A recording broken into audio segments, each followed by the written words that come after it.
به نام خدای مهربان. سلام.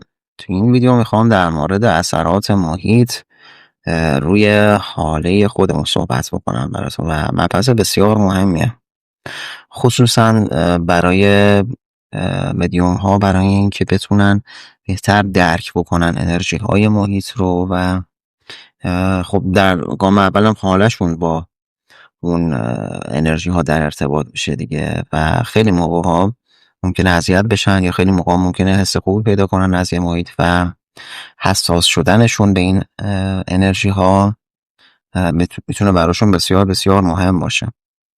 ببینید اکثر افراد وقتی که وارد یه محیطی میشن مثلا به چی دقت میکنن؟ به اینکه تمیز، شلوغه، نمیدونم قشنگه، زشته، اینجور مسائل دیگه. حالا دیگه خودتون بهتر میدونید. ولی شما بایستی به یک چیز بسیار مهمتر دقت بکنید و اونم انرژی محیطه. متوجهید؟ چرا؟ چون کسایی که غالبین هستن خب معمولا درجاتی از مدیومی دارن. خب این افراد انرژی مثل یه رادار، خب مثل یه رادار هستن که انرژی با اینا برخورد میکنه و خیلی زود حسش میکنن، یعنی سنگینیش رو یا مثبت بودنش رو، منفی بودنش رو، و خیلی زود درک میکنن و روشون اثر میذاره. پس در واقع این که به قول معروف شاخکاشون تیز باشه به این قضیه خودش میتونه خیلی کمک کننده باشه و خیلی اطلاعات رو از اون محیط به اون فرد بده. خب اما اثرات محیط روی حاله ما به چه شکله؟ ببینید محیط مثل یه مکان پر از فرکانس و انرژیه. خب حالا هر محیطی، خونه، نمیدونم مغازه، بیرون، نمیدونم کوچه، هر جایی، انرژی ها توش میچرخن، انرژی ها توش میمونن و اثر خودشون رو میذارن. متوجهید؟ و ببینید مثلا محیط هایی که خب افرادی بودن که خب زیاد غمگین بودن یا زیاد دعوا اونجا اتفاق افتاده یا فرد افسرده اونجا بوده یا خونه هایی که اصلا توش ذکر، نمیدونم دعا، نماز یا مسائلی که معنوی باشه، انرژی های مثبت باشه، توش اتفاق نمیفته. یا مثلا مغازه هایی که حالا اتفاقا یه تجربه امروز به هم اتفاق افتاد، مغازه هایی که ممکنه نیت های خوبی پشتشون نباشه. خب یعنی طرف از فروشش مثلا نیت های خوب نداره و زیاد داره این اتفاق میفته اونجا. ممکنه دیگه، همه چیز ممکنه. اینها باعث میشه که انرژی هایی توی اون محیط بمونه که وقتی شما وارد اون محیط ها میشید، حاله شما چند تا اتفاق ممکنه براش بیفته. یا ممکنه کدر بشه، یا ممکنه یه سری سوراخ‌های ریز داخلش ایجاد بشه، یا ممکنه یه حالتی مثل یه انرژی چسبناک روی حالتون بیفته. خب اینا هستش. و ممکن هم هست که اصلا اون محیط، بعضی محیط ها خب افراد عادی نمیرن ولی خب آلودگی، چجوری میگن، آلودگی ماورایی دارن. یعنی مثلا ممکنه اجنه افریتی، نمیدونم هوموسروبیانی، همچین چیزایی مثلا تو محیط باشه. خب یا زیاد رفت آمد میکنه. چون میگن به علت اینکه حالا اون طرف مثلا رفت دعا گرفته، طرف نمیدونم تو خونهش میشینه میشینه واسه خودش دعا میمیسه، از این حرکت ها. خب این جور محیط ها خب خیلی شما رو اذیت میکنن و خصوصا این محیط ها از نوع اولی که بهتون گفتم خیلی بیشتر شما رو درگیر میکنن. خب یه مدل دیگه هم هست که حالا توی یه خورده که بیشتر تجرباتون بالاتر بره متوجه میشید. بعضی مکان ها هستن که مثلا میگم چجوری بهتون میگم، مثل بیمارستان ها. خب شما مدیوم وقتی مثلا وارد بیمارستان ها میشی، خیلی هم مواقع ممکنه به خاطر همفرکانسی با یک سری ناراحتی های درونی و سرکوب شده خودت، خب ممکنه که یک سری تصاویر ببینی، یک سری اطلاعاتی دریافت بکنی که معمولا نادرسته. خب خیلی برای افراد مدیوم این اتفاق خیلی پیش میاد. مثلا وارد بیمارستان میشه، خصوصا بیمارستانی که توشون در نهایت مرگ زیاد اتفاق میفته، مثلا کلینیکای زیبایی، نه یه سری تصاویر ممکنه ببینی بی دلیل و اطلاعاتی رو دریافت کنی که درست نیست. خب اینه که واقعا نمیشه به همه اطلاعاتی دریافت میکنی و تصاویری که میبینی دقت کرد، در واقع فکر کنی خیلی درست و صحیحه. اگر اینکه میگم تجربت بالا بره متوجه بشه که اینم یکی از اون چیزایی بود که بهتون گفتم. محیطایی که خیلی انرژی منفی ممکن توشون زیاد اتفاق افتاده باشه، ممکنه که اطلاعاتی که دریافت میکنی نادرست باشه و بی خودی بیشتر از حد خودت رو غمگین کنی. مثلا فکر کنی خدا نکرده اتفاقی برای عزیزانت میفته. نه، اینم هست.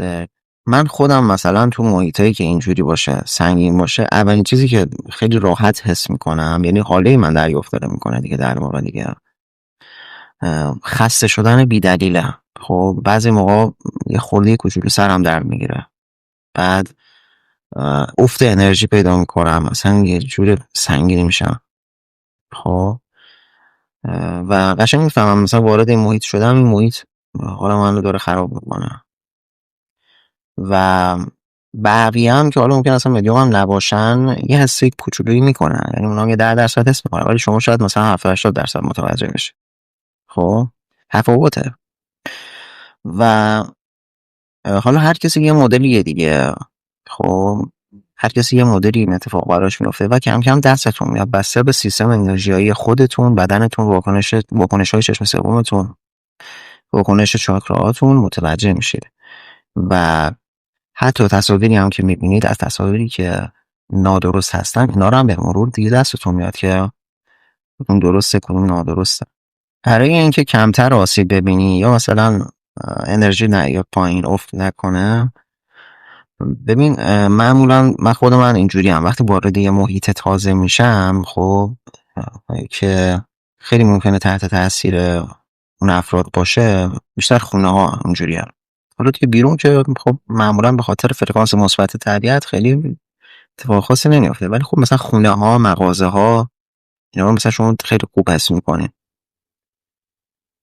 شما اینجور مواقع معمولا قبل از اینکه یهو وارد بشی یه چند لحظه وایسا، یه دقتی بکن. خب حس کن، سعی کن حس کن انرژی اون محیطو، میفهمی سنگینه یا مثبته. خب قشنگ متوجه میشه. و یه کار مهم دیگه هم که بهتون بگم، آره خصوصا کسایی که دیگه حال بین میشن، اینا باید خیلی دقت بکنن. خودتو ببند از لحاظ انرژیایی، اینکه نباشه که هر جایی میری دریافت بکنی. ببند. چجوری باید ببندی خودتو؟ اینی که میگم ببندی، نه اینکه 100% بسته بشی یا نه، ولی خیلی محافظت شده تر میشه.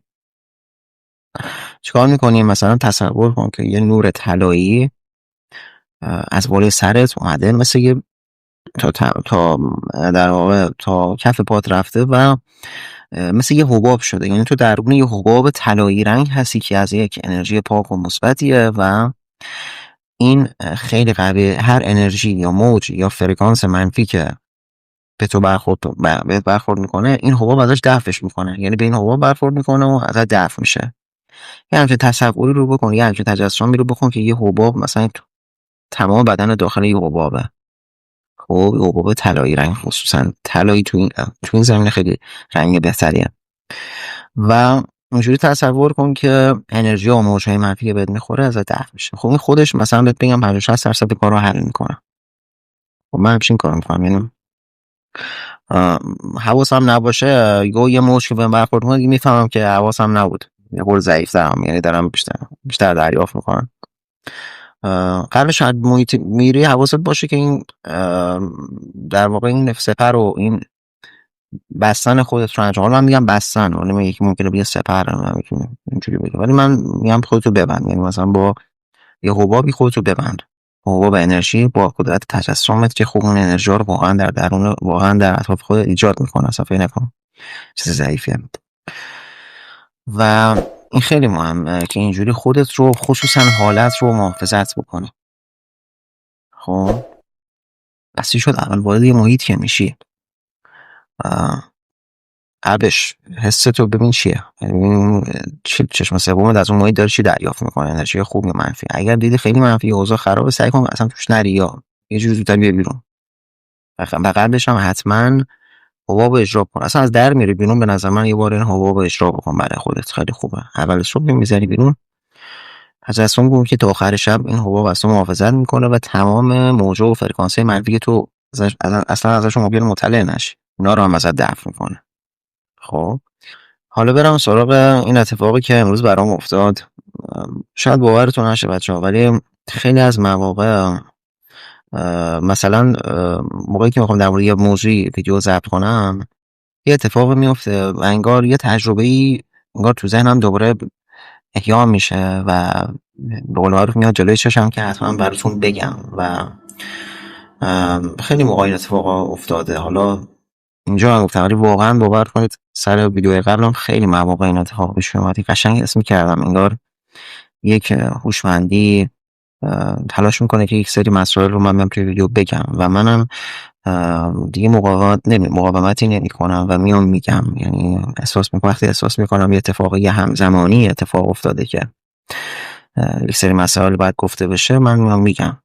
حالا یه سری دوستان فکر کنم مثلا خیلی نه، واقعا یه چیزی دارم صادقانه میگم، من تعریف میخوام از خودم بکنم، میخوام بگم خیلی آدم عجیب غریبی هم نه. یه سری اتفاقی پیش میاد، شما انگار که به هر حال شما دارید از زبون من یه سری چیزا رو میشنوید و شاید احتیاج باشه، خدا من خودش بهتر میدونه، شاید احتیاج باشه که یه سری مسائل گفته بشه که بعدن اون تجربه به کارتون بیاد، به درتون بخوره. ببینید مثلا امروز من رفته بودم یه مغازه سنگ فروشی. ببینید مثلا امروز میخواستم ویدیو در مورد محیط ثبت کنم، یه خیلی جالب. مغازه رفته بودم برای سنگ فروشی، مثلا یکی از اینایی که سنگ‌های کوارتز اینا می‌خواستم بخرم، حالا برای یه مسائل خیلی خیلی جالب بود واقعیت. و من وارد این محیط که شدم، خب توی پاساژی بود، طبقه -2 بود و آقا رفتم وارد این مغازه که شدم، یهو دیدم یکی انگار کوبید وسط پیشونی من. بعد یهو دیدم یه تیر خیلی شدیدی پیشونیم کشید و اتفاقا یادم رفته بود این بحث بستن خودم رو انجام بدم، خیلی موقع یادم میره.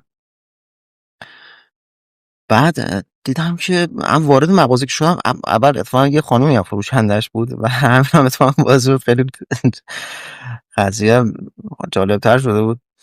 یه خانومی فروشندش بود، سلام کردم، سلام که گفتم یهو دیدم یه چیزی انگار مثلا تالاپ خورد وسط پیشونیم. خب بعد ولی همون آن یه چیزی انگار توی سرم بهم گفتش که علت اینکه این اتفاق افتاده برات، یعنی این فشاری که داری روی چشم سوم اونجا داری حس میکنی، یه چیزی مثل باند ضربه یا انگار شده، به خاطر اینکه اینجا سنگ فروشیه. خب و من اولش که خب یه ذره هول شده بودم و یهو که اول که وارد شدم اصلا اینقدر برام عجیب فکر کردم خدا اینجا چه خبره، چرا اینجا سنگینه. بعد یه ذره خشکم زد. خب یه باورتون نمیشه، مثلا در باز کردم اومدم تو، هم سلام که کردم یهو همین حس منو گرفت، بعد همونجا یه ذره خشکم زد.